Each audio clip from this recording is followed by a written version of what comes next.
Hello, my name is Alexandria Flores, and I'm here today with Leticia Lozano. She is the Regional Director Assistant at Child Protective Services. Hello. Hello.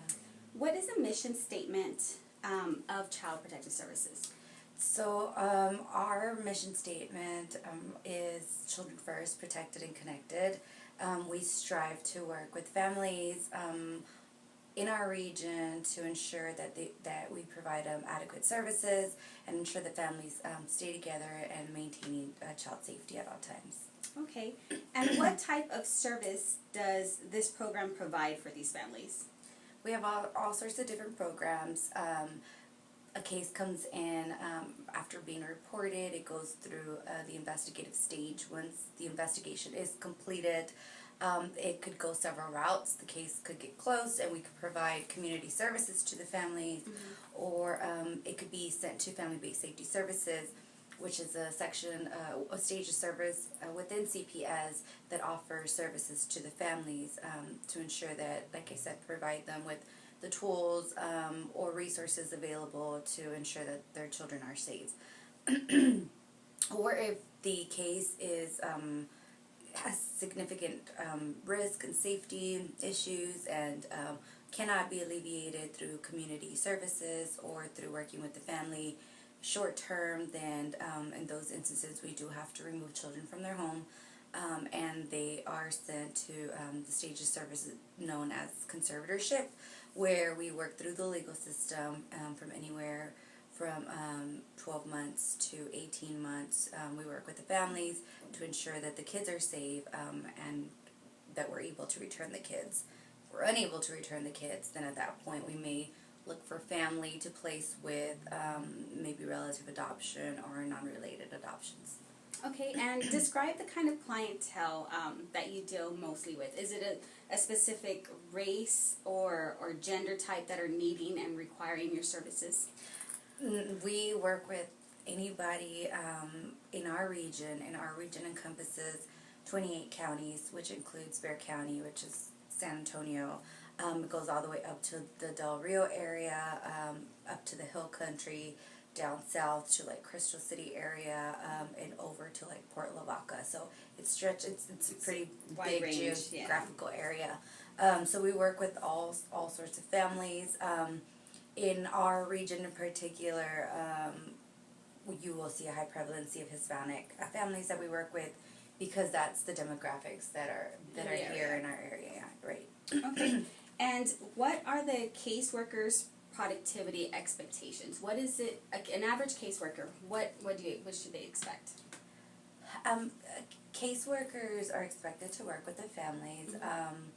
Depending on their stage of services, they'll have different roles and responsibilities, but their main focus is to assess the family, work with the family, identify areas of potential risk or safety to the children, assess the children, ensure that they are safe, and then just work with the family as a whole to develop plans that will ensure that the child stays safe. Okay, and developing all these plans, what's an average amount of hours a caseworker is expected to put in every week?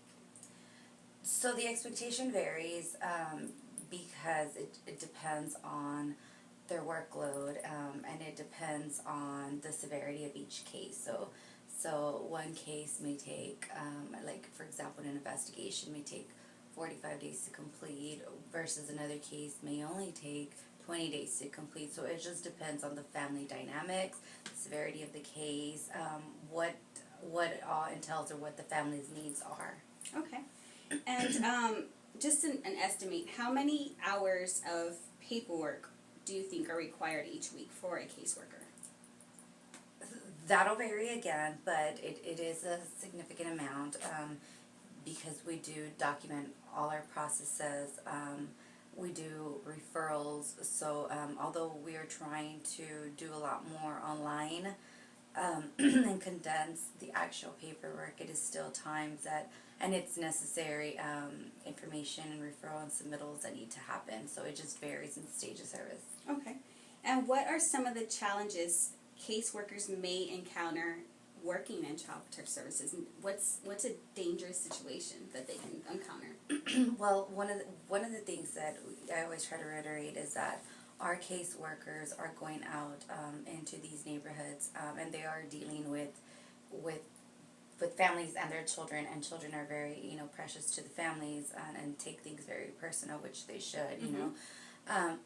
But they're going out there, unlike, you know, you have your law enforcement that goes out there and knocks on the door, and they're the first responders. They're going out there without, again, without any sorts of that type of protection. They're going out there in good faith to find children and make sure that they're safe.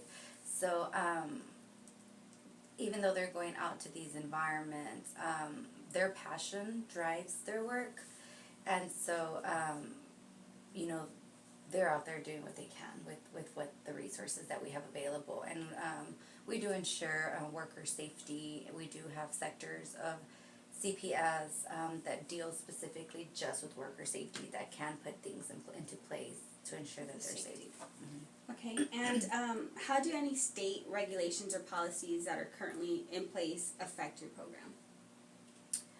Well, we are a state program, so our policies come from the Family Code, and that's where they're generated. So it very much mirrors that. It affects the program when policies change at a state level. So, for example, right now we're seeing the legislative session going on, and so depending on what changes come about that, you'll see our policies change. And so when policies change, casework practice changes, and so it just trickles down. And is there a type of training that will update the social workers and any new changes? There's always training, and that's the thing, that caseworkers are constantly trained. They have to certify as they go into you know, caseworker 1, 2, 3, and so forth. They have to continue their ongoing education. And if anything does change in policy, then we roll out statewide mandatory trainings for them. Oh, okay, that's good to know. What are the funding sources for Child Protective Services? Who funds you guys? Well, we're state funded. We are in the public sector, so we are funded by taxpayer dollars. Okay. And then we have federal monies that match some of that funding. Does the program receive any evaluations on a state level? Who evaluates you? Who watches Child Protective Services? The Sunset Commission will evaluate, as well as, you know, legislators can ask for an evaluation. The governor's office always kind of keeps tabs on evaluating how we're doing. Okay.